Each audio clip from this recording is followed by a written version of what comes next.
Contract marriage. Some marriages are built on love. Some are built on trust. And some are built on lies. A contract. A deal. Two strangers forced into a life they never chose. But what happens when the lines begin to blur? When the fake smiles start to feel real? And the person you were never meant to love becomes the one you can't let go of? Welcome to Narites, where love is never simple. Chapter 11. The truth between us. The silence between them had changed. It was no longer cold or distant.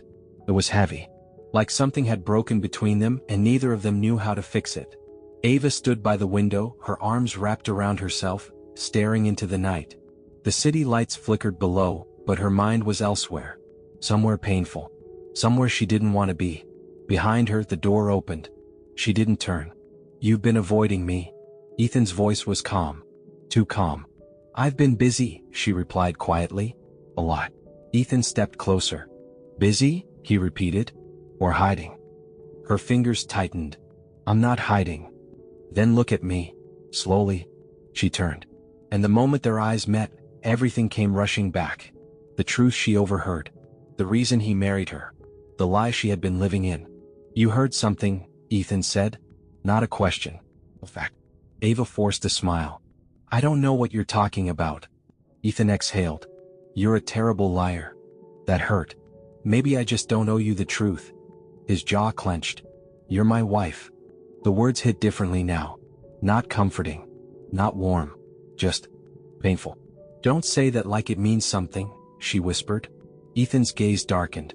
"What is that supposed to mean?" "It means you don't get to act like this is real when it started as a lie." Silence. Sure. Cutting. Ethan didn't deny it.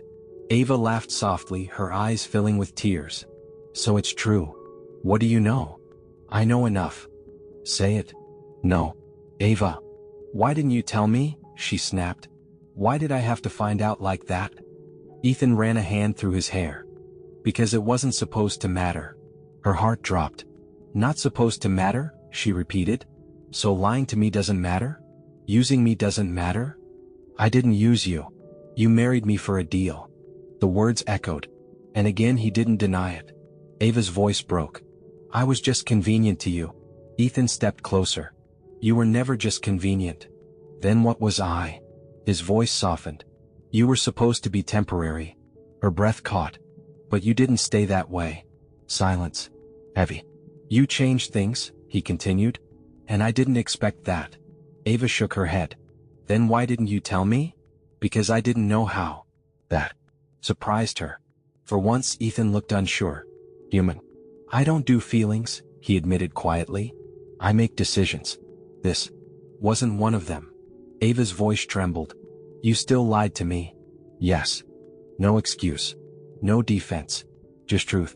And somehow, that hurt even more. "I trusted you." Ethan went still. "I know."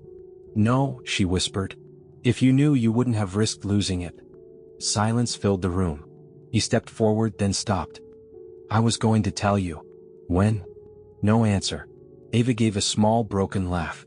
"Exactly." She turned away. "I don't even know what's real anymore." "Ava, don't," she said softly. "If you say anything else, I might believe you." That stopped him completely. "I need time." Ethan nodded. "I'll give you that." Pause. Then, "But I'm not giving up on you." Her heart trembled. But she didn't respond. Because she didn't know how days passed. But nothing felt the same. They lived in the same house. But it no longer felt like home. The distance between them wasn't physical, it was emotional. And somehow, that hurt more. Because every time their eyes met, there were words left unsaid. Feelings left unspoken. And a truth neither of them was ready to face. Chapter 12. The distance between us. The dining table had never felt this long before. Ava sat at one end, Ethan at the other. A full meal between them. Untouched. "You should eat," Ethan said quietly. "I'm not hungry." Another lie. He noticed, but didn't push. That was the problem now. They were both holding back. Too careful. Too distant. "I spoke to my lawyer today," Ethan said after a moment. Ava froze. "About what?" "The contract." Her heart skipped. "I can end it," he continued. "If that's what you want." The words hit her harder than she expected. This was what she wanted. Right? Freedom. An escape. So why did it hurt? Is that what you want? She asked softly. Ethan looked at her. Really looked at her. No. That answer. It shook her. But I'll do it, he added. If staying makes things worse for you. Silence. Ava looked down at her hands. I don't know what I want, she admitted. That was the first honest thing she'd said in days. Ethan leaned back slightly. That's okay. She looked up. You don't have to decide right now. Her chest tightened. Why are you being like this? Like what? Patient, she whispered. Understanding. You weren't like this before. Ethan's expression softened. I wasn't supposed to care before. That word again. Care. It lingered in the air. Dangerous. Confusing. Real. Ava stood abruptly. I can't do this. Ethan stood too. Do what? This. Pretending everything is okay when it's not. I'm not pretending. Then what are you doing? He stepped closer. Trying not to lose you. That broke something in her. Her eyes filled instantly. You already did, she whispered. Ethan went still. And for the first time he looked like he didn't know what to do. That night. Neither of them slept. The tension. The distance. The unspoken truth between them, it was too much. Because deep down, they both knew something had to give. Either they would fix this, or they would lose each other completely. Chapter 13. The moment everything changes, it happened unexpectedly. Not during an argument. Not during a conversation. But in silence. Ava was in the living room when the lights suddenly went out. Darkness. Complete. She froze. Ethan? No response. Her heart started racing. Then thunder. Loud. Sudden. The storm outside had arrived. And just like that, everything felt overwhelming. She hated storms. Always had. Another crash of thunder echoed, and before she could stop herself, she moved. Straight toward his room. She knocked once. Then opened the door. Ethan looked up, surprised. Ava? She hesitated. The lights, another thunderclap cut her off. And without thinking she stepped closer.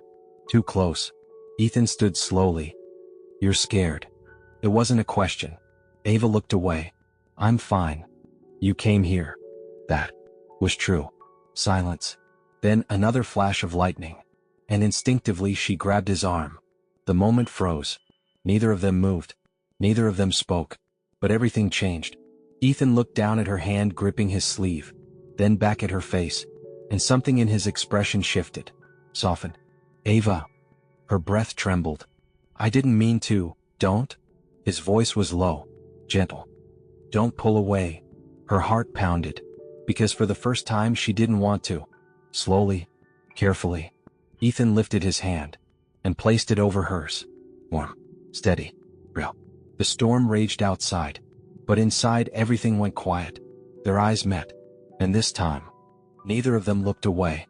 This isn't just a contract anymore, he said softly. Her breath caught. I know. That was it. That was the moment. The moment everything changed. And just like that, the line between fake and real disappeared. But the real question is, can love survive the truth? Or will the past tear them apart? If you felt this chapter, if your heart was racing just like theirs, don't forget to like, subscribe to Narites, and comment. Chapter 14, if you're ready for what's next, because trust me, this story is only getting started.